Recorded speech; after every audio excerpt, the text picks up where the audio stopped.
श्रुतिसुनयमानैकविषयात् स्वतन्त्रस्तन्त्रज्ञो गुरुरपि गुरुर्यश्च जगतां विमूढा यत्तत्त्वं प्रकटमिह वेत्तुं सुमनसो मुकुन्दं ध्यायामपहतकुहकं तं स्वमहसा सर्वविघ्नप्रशमनं सर्वसिद्धिकरं परं सर्वजैवप्रणेतारं वन्दे विजयतं हरिं करोतुमपकल्याणं हरिर्हयमुखाभिदः गुरुश्च मध्वनामा मे वरदोऽस्तु निरन्तरं वाणिते करवण्यम्ब चरणोर्धि सर्वदा मद्वाक्यसरणीर्भूयात् श्रीमदाचार्यभावग समाश्रयेद्गुरुं भक्त्या महाविश्वासपूर्वकं निक्षिपे सर्वभारांश्च गुरो ಶ್ರೀಪಾದಪಂಕಜೇ.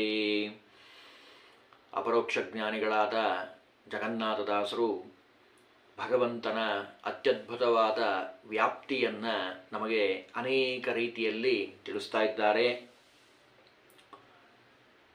ಮುಂದಿನ ಪದ್ಯದಲ್ಲಿ 4ನೇ ಪದ್ಯದಲ್ಲಿ ಹೇಳ್ತಾರೆ ಬಹಳ ಸುಂದರವಾಗಿ, ಜೀವ ಅಸ್ವತಂತ್ರನಾಗಿರುವಂಥವನು, ಜೀವನಿಂದ ಯಾವ ಕೆಲಸವೂ ಮಾಡಲಿಕ್ಕೆ ಸಾಧ್ಯ ಇಲ್ಲ. ಎಲ್ಲ ದೇವತೆಗಳು ಈ ಶರೀರದಲ್ಲಿದ್ದು ಆ ದೇವತೆಗಳ ಒಳಗೆ ಪ್ರಾಣದೇವರಿದ್ದು ಅವರಲ್ಲಿ ಭಗವಂತ ಇದ್ದು ಎಲ್ಲ ಕರ್ಮವನ್ನು ಮಾಡಿಸ್ತಾನೆ. ಅದರ ಬಗ್ಗೆ ಈ ಪದ್ಯದಲ್ಲಿ ಹೇಳ್ತಾರೆ. ಶ್ರವಣ ನಯನ ಘ್ರಾಣ ತ್ವಗ್ರಸ ನಿವುಗಳಲ್ಲಿ ವಾಕ್ಪಾಣಿ ಪಾದಾವ್ಯಯ ಅವಯಗಳಲ್ಲಿ ತದ್ಗುಣಗಳಲ್ಲಿ ತತ್ಪ್ರತಿಗಳೊಳಗೆ ಪ್ರವಿಧತನು ತಾನಾಗಿ ಕೃತಿಪತಿ ವಿವಿಧ ಕರ್ಮವ ಮಾಡಿಸಿ ಭವಕ್ಕೆ ಕಾರಣನಾಗಿ ತಿರುಗುತಿಹನು ತಿಳಿಸದಲೇ.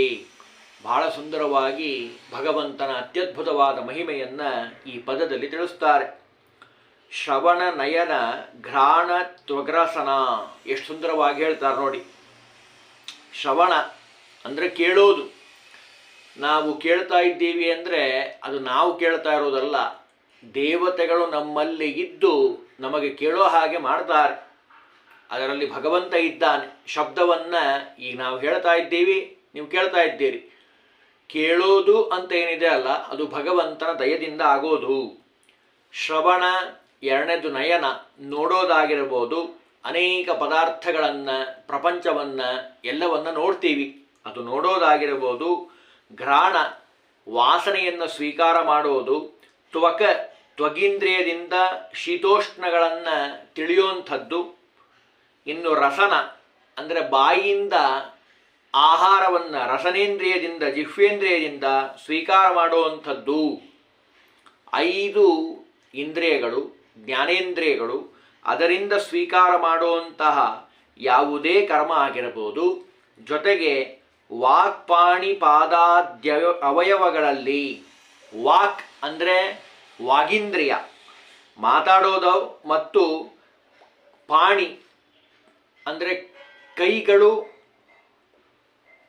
ಅದರಲ್ಲಿ ಕೊಡೋದು ತೆಗೆದುಕೊಳ್ಳೋದಾಗಿರಬಹುದು. ಪಾದ, ನಡೆಯೋದಾಗಿರಬಹುದು, ಅಂದರೆ ಗಮನಾಗಮನ, ಆ ಕಡೆಯಿಂದ ಈ ಕಡೆ, ಈ ಕಡೆಯಿಂದ ಆ ಕಡೆ ಓಡಾಡೋದಾಗಿರಬಹುದು. ಈ ಆದಿ ಶಬ್ದದಿಂದ ಎಲ್ಲವೂ ಗ್ರಾಹ್ಯ ಅಂತಾರೆ. ಯಾವ್ಯಾವುದು? ಪಾಯು ಇಂದ್ರಿಯ, ಮಲ ವಿಸರ್ಜನೆ ಮಾಡುವಂಥ ಇಂದ್ರಿಯ. ಉಪಸ್ಥ, ಮೂತ್ರ ವಿಸರ್ಜನಾಂಗ, ಎರಡನ್ನೂ ಸೇರಿಸಿ ಮೈಥುನ, ಕರ್ಮ ಮಾಡುವಂತಹ 5 ಕರ್ಮೇಂದ್ರಿಯಗಳು, 5 ಜ್ಞಾನೇಂದ್ರಿಯ, 5 ಕರ್ಮೇಂದ್ರಿಯ, ಮತ್ತು ಅವಯವಗಳಲ್ಲಿ ಅಂದರೆ ಒಟ್ಟಾರೆ 10 ಇಂದ್ರಿಯಗಳು.